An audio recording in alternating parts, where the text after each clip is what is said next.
They've traveled together for 3 years and probably know each other well, and you know who the jokers are, and you know they might be just kind of putting him on, and so he says, "Look, I want to touch him. I want to feel his hands. I want to feel his side." And I think oftentimes that little passage is taught like Jesus is reprimanding Thomas, like he shows up, here my hands touch him, here's my side, rather than Jesus is answering Thomas. Thomas has asked, if this is true, I want to touch.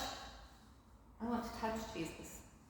And then when Jesus says, blessed are those who have not seen and yet believed, we again think sometimes, or we're taught that Jesus is reprimanding Thomas. But all of the men in that room also saw.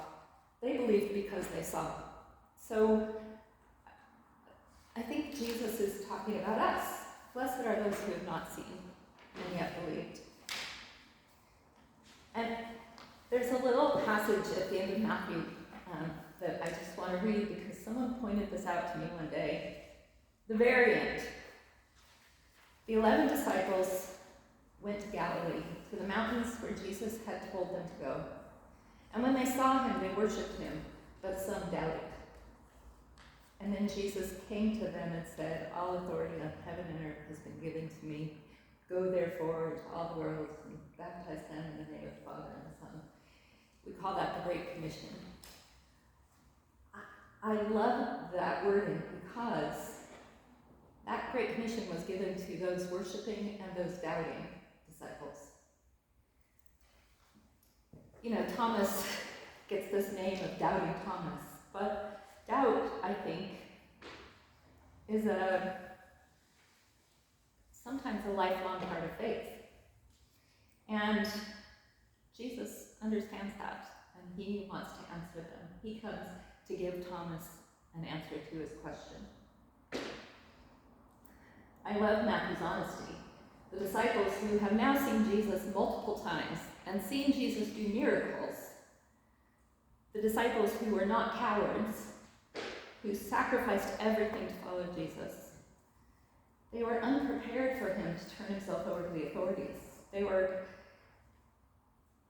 And then Jesus appears, and then he disappears, and then he appears, and then he disappears, and tells them to go to Galilee and wait, and they go to Galilee and wait, and they've seen Jesus multiple times. So when we get to this point where, you know, they're all sitting in a room, I can imagine they're all sitting in a room saying, what does it mean?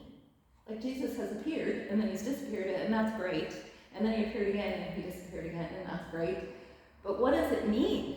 What does resurrection mean for us? Because what Jesus didn't do was come back with an army and overthrow the Roman government. Jesus didn't do that. So what does this mean? And I think, I don't know if you've ever heard the phrase, the detour is the road. Somebody said that to me during COVID, and I thought, wow, yeah, it is. You think you're going one direction, and then there's a detour. And that's where these disciples are. There's a detour. And they don't know what it means. We've probably all hit that detour sometimes. I hit one last fall when I learned I had to have open heart surgery. So that's a detour right there. Suddenly, everything else I was going to do didn't happen. So, the disciples and the others who followed Jesus thought they had a clear road. And then Jesus died. And then he appeared. And then he was gone. And then he appeared again. So the men are sitting in Galilee and they're talking about this, and I always imagine Peter to be this very physical person. Like, sitting and talking about what does it mean is not Peter's thing. And they've been doing this for days. And Peter finally just stands up and says, I'm going fishing. And some of them follow him. They're untethered. They don't know where they're going. Their lives have taken this big detour. And I think Peter's just like, I have to go and do something and heal my physical body, or I'm going to lose my mind. I think he was one of those kind of people. And the others go too. Often in our Bibles, there's a little subtitle in here that says the restoration of Peter. But when I read this passage, I think this is the restoration of all of them. And it's for us as well. They fish all night, and nothing happens. I've heard it taught that they fished at night because they were afraid, but that's actually not true. In that culture, in that time, they fished at night because they didn't have nice refrigerated holds down in the bottom of the boat. It was hot. And the fish, when it's hot, go low, go deep where it's cold. And at night, they come up towards the light of the moon. And in the dusk, as the sun starts to rise, the fish will come up toward the light. But it's still dark enough that they don't see the nets necessarily. They weren't afraid. They were doing what they had always done. And Peter and James and John, all there, used to work together. They were fishermen as partners, and they just kind of fell into this comfortable activity for them that helped them move. But as the morning comes up, there's a man standing on the shore, and he yells out, "Have you caught anything?" Of course, all fishermen love to have people on shore asking them how they're doing and giving them suggestions. And Jesus tells them to throw out the net on the other side of the boat, and they don't argue. Why? I think it's because they've heard it before.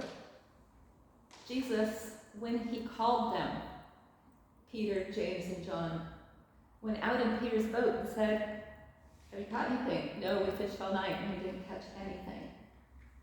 And Jesus said, "Throw out your net again." And when they did, they caught something. And Jesus reminds them of this. We've done this before. Do you remember? It was real. This really happened. When he finished, and that's where this song, I asked for this song, because I think all the way my Savior leads me. Who have I to ask beside? How could I doubt his tender mercy, who through life has been my guide? We read that Peter grabs his cloak and jumps out, and I've heard people question that as well. Why would he grab his cloak if he's jumping in the water? Because you don't greet a rabbi naked. You don't. It's bad form. So Peter grabs his cloak, he jumps in the water, and I can't help wondering if in that moment he thinks, "I'm not going to doubt this time. I'm going to show Jesus I can just walk to him." But again, he sinks. He struggles. And when he gets to shore, it's almost like he doesn't know what to do. There's Jesus, here's Peter, he's standing there. We don't hear that they've said anything to one another. Jesus has lit a fire, and he invites them to come and have breakfast. He says to Peter, "Go and get some of the fish that you've caught." They caught 153. I have no idea why that is significant, but it's a very specific number. There's an author in the U.S. named Jeff Chu, and he writes this about that. "Come and have breakfast," he says. "I imagine that he beckons them with all the tenderness of a friend who knows what his beloveds have been through. The rumble in their stomachs, the heaviness in their hearts. Nothing needs to be said because it's just known. They are known." And then he writes this as well. "One detail I love. Jesus asks the fishermen to bring some of their fish to him to add to the fire. I seriously doubt Jesus would have prepared a picnic without sufficient supplies, given his mystical pantry of fishes and loaves, remember? But instead I read an invitation here, a suggestion that what we have to bring matters too." So Peter turns and goes back, helps his friend bring in the fish, and they bring some of their catch and add it to the fire. This scene, this breakfast around the fire, has to be so familiar to them. They've been traveling with Jesus for years, 3 years at least, or at most, for most of them. They've done this 1,000 times, sat down around the fire to have a meal. I imagine they take up their usual places. They know who they sit by. The sights, the sounds, the smells, everything feels very normal, and yet it is absolutely not normal, because Jesus was dead. and now he's alive, and he's making breakfast. And there's something else that this reminds them of, because it says Jesus took the bread and he blessed it, and he broke it, and he handed it to them. And they have to remember, well, that time that Jesus fed 5,000 people with fishes and loaves. They have to remember the night before Jesus died, when he broke the bread and said, "This is my body, given for you." It's not unusual, but it's also not normal. Jesus took the bread and the fish and gave it to them. Jesus reminds them again that this was real. All of those things that seem so doubtful now really happened. They were called to follow, and that didn't end when Jesus died, and now Jesus is alive. And he reminds them that they are his with all tenderness and compassion. Here's the bread. All the way my Savior leads me, cheers each winding path I tread, gives me grace for every trial, feeds me with the living bread. They finish their meal, and Jesus turns to Peter, and this is where it says Jesus reinstates Peter, but I would say this is for all of them. First of all, Jesus could have taken Peter aside, and John wouldn't have heard this conversation and recorded it for us. But Jesus didn't do that. So this conversation is for all of them and us. And Jesus says, "Peter, do you love me?" Now this is where English translation fails us, because we have one word for love. We love movies, we love our children, we love our pets, we love chocolate, we love, things in varying order, but we just have this one word. And in the language that Jesus is speaking here, he says, "Do you agape me?" Do you love me with a love that is sacrificial? Are you willing to do whatever you can do for the other person? And Peter, when he answers, uses a different word, because Peter remembers all the times that he protested his love and loyalty and then failed. He remembers that he feels like he can't promise this. And so he says, "Yes, Lord, you know that I love you," but he uses the word phileo, "I love you like a brother." And Jesus says, "Feed my lambs." If you remember, he gives this command to the worshiping and the doubting. Feed my lambs. Do whatever it takes to care for the least of these, the vulnerable, the poor, and the weak. And then Jesus asks him again, "Peter, do you love me? Do you agape me?" And Peter says, "Yes, Lord, you know that I love you like a brother." And Jesus says to him, "Take care of my sheep." Peter is grieved. Peter is hurt. Jesus asks him a third time, and this time Jesus uses the same word Peter had used.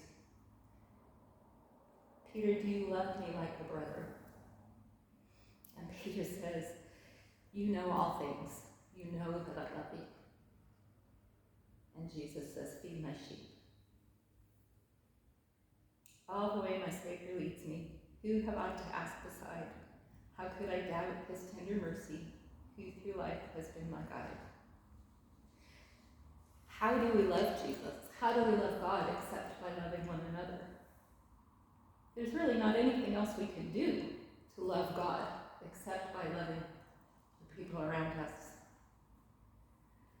Jesus is saying to them, "You have been fishermen, and now I'm calling you to be shepherds, to seek the lost, to carry them in your arms, to gently lead those that have young, to lead them to green grass, to rest, and to walk with them in darkness."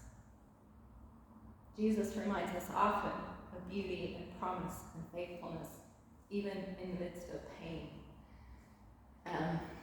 And I don't say that lightly, because what I think of is my sister died a few years ago, and really, really horrible for me, and it's all about me.